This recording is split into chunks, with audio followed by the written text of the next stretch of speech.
عن النبي صلى الله عليه وسلم أنه قال: إن العبد إذا أخطأ خطيئة نكتت في قلبه نكتة سوداء. يعني سبحان الله، مصيبة من مصائب الذنب إن الإنسان كل ما يعمل ذنب يعني القلب كأن يتحط فيه نقطة سوداء.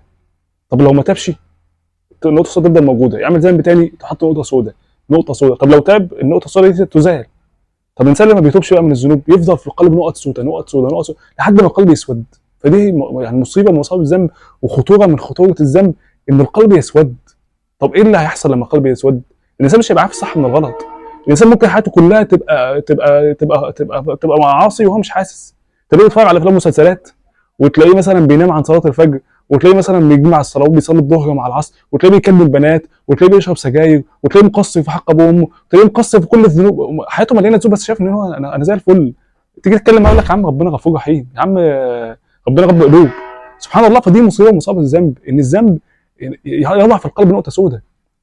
فسبحان الله عايزين نحرص على التوبه، عايزين نحرص على ازاله هذه النقاط السوداء اللي في القلوب.